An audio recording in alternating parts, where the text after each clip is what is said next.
Greetings. Welcome back to the Black Pill. Let's talk about Roe versus Wade and the Civil War. The last one, not the next one.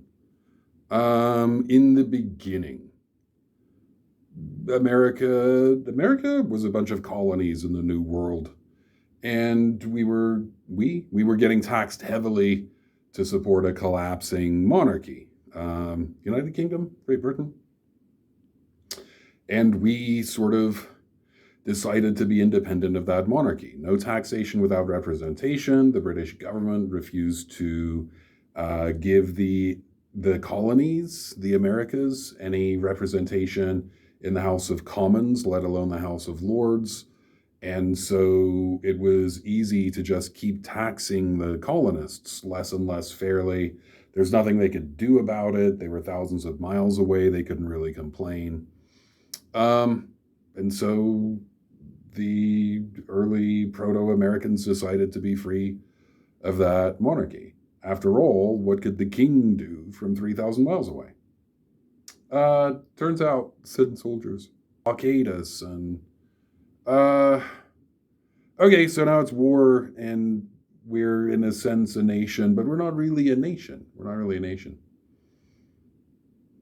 We didn't want to be a nation.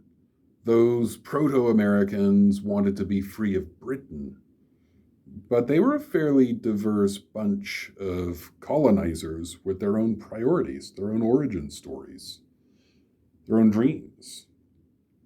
You know, some of them floated over on the Mayflower, and some of them were agents of the king and founded Pennsylvania, and some of them were traders just trying to make a quick buck in a port city in New York, and some were tobacco farmers, and just thousands and thousands and thousands of people who didn't have land to farm on and came over looking for land to farm on, you know? Really diverse, actually. Priorities, origin stories, dreams. And in this part of the world, the popular model for resisting colonizers at the time was Confederacy. Not that Confederacy, that Confederacy. The Confederates that you're aware of stole the idea from the First Continental Congress, who stole it from Native Americans. And the Native Americans were a diverse bunch of people with their own priorities, origin stories, and dreams. And all they wanted was not to be genocided by these people coming over from Europe. Hundreds of tribal nations unified mostly by not wanting to be colonized. To resist the loss of land and life, tribal nations would form larger meta-nations, confederations of tribes, basically a number of tribes with a mutual defense pact. Ultimately, that strategy failed. The invaders were too well equipped and ultimately lacking in any conscience. They were perfectly willing, for example, to use bioweapons like distributing blankets infested with fleas carrying smallpox. And the colonizers were largely immune to the smallpox, and the Native Americans were not. Were they more moral? I don't know the answer to that. Certainly someone was the aggressor and someone was the victim. It might have been that Native people would have used those kinds of weapons in return, except there was nothing really effective to which the natives were immune and the colonizers were not.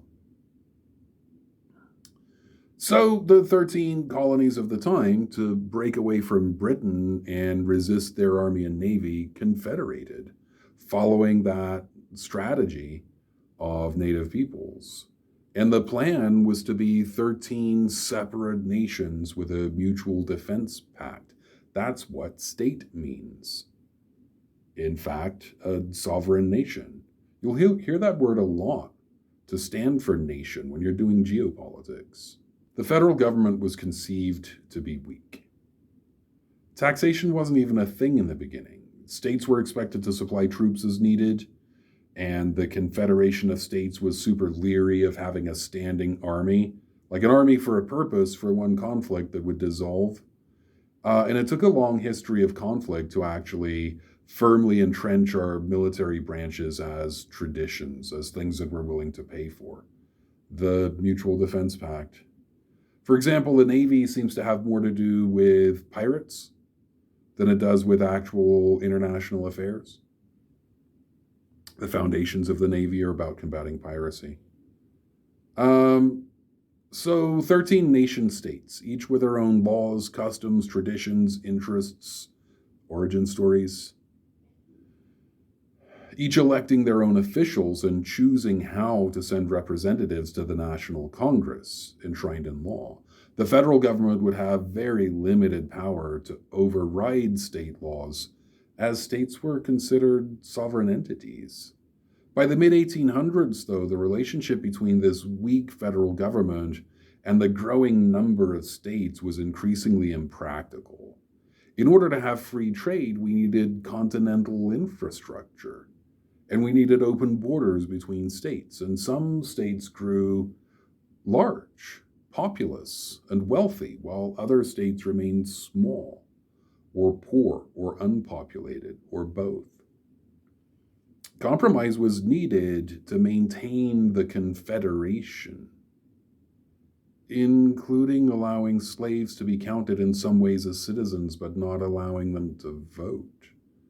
That's the infamous 3/5 compromise. States didn't really have the same interests, except freedom from European powers.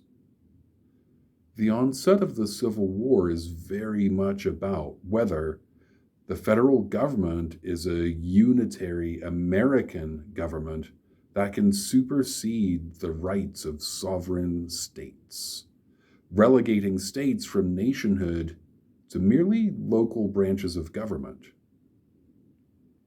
And the inciting incident is slavery. States' rights. Which states' right in particular, though? The northern states did not necessarily consider slavery anathema. It isn't that southerners were racist and northerners weren't. But the tension created by economic disparity eventually overwhelmed the ability to compromise. In the northern industrializing states, labor costs made them non-competitive with the slave states. And with the growing political power to do so, outnumbering eventually the slave states, the free states enacted national federal law to override the will of the slave states. At this time, the slave states became vassals, subject to the will of the federal system. The cost was enormous, the monetary cost and the cultural cost. Cultural? Rich slave owning, land owning white people would have to change their entire agrarian model, their entire way of life, and their supremacist government would necessarily collapse. I've avoided the term white supremacist. I think it would be fair use to throw it in there. It's just a little bit more complicated than that. And by modernity, we've certainly concretized down to that specific racial difference. The collapse was inevitable. The slave states tried to protect their economy and their sovereignty by leaving the Union and forming their own confederation of states, the Confederacy, Big C Confederacy. This is the time that the United States of America became one nation. Capital O, capital N. We decided that states cannot leave the Union once admitted, and this was a death blow to the independent state model of government. And some of y'all still salty about it. We went to war to retain the membership of previously sovereign countries in the new nation. Not a meta-nation anymore, an actual nation. When the war ended, we conceded lots of rights and grace to those states to retain their peaceful participation. And the country became one whole country with an effective federal government guaranteeing basic minimum human rights to all citizens, regardless of which state ruled the specific land where they lived. At least in principle. God, I sound so naive. No, I'm aware, we're just simplifying the story. Grab Dunbar Ortiz 2014 work, An Indigenous People's History of the United States, from some like super important counterpoints here. But in principle, one nation, one set of laws, one set of rights. The grace extended to the South really meant that we were not one nation, though, under God or otherwise, because the Southern states got to do everything short of overt slavery to maintain their peculiar institution. While every man had the right to vote via the Emancipation Proclamation, which importantly didn't include women, that right was curtailed in the South shortly after black men started to use it. Black congressmen were elected shortly after the end of the Civil War, and towns started to prosper, and people had equal rights, and there were black businesses doing well. And almost immediately, black congressmen were murdered by white supremacists. Whole towns burned down and Jim Crow established to keep black folk firmly in their place. Poll taxes, literacy tests, and straight-up intimidation and lynching made sure black folk could not participate in government. Mass incarceration kept folks enslaved. If you can't have actual slaves, send the police to arrest men for the most minor offenses or even made-up offenses, throw them in prison, and then rent them out as chain gangs. It wasn't until 1965 that the federal government finally started to enforce voting rights for everyone. And still, the former slave states have done everything in their increasingly limited power to skew the scales of justice against democracy. Roe versus Wade established a new civil right under the Privacy Clause of the First Amendment to the Constitution. It's not the only new right to be inferred. For example, in 2012, Supreme Court interpreted the Second Amendment to mean that individuals could have firearms without participating in the militias that were part of our first Mutual Defense Pact. The Roe v. Wade decision meant individual states could not interfere with a woman's individual decision to terminate a pregnancy. But that interpretation also expanded the right of privacy in ways we're still unpacking in the face of the recently leaked draft decision to undo Roe and the 50 years of precedent attached to it. If individual states can make abortions illegal again, violating this individual right to privacy, then in principle, states can also make it legal to discriminate against same-sex couples. Transgender people could lose all manner of protections. Contraception and morning after pills could be banned. We're headed into Ceausescu's Romania, or at least half the country is. Our basic civil liberties are no longer guaranteed by the U.S. Constitution. The Constitution is interpreted arbitrarily to attain the results a fascist minority want.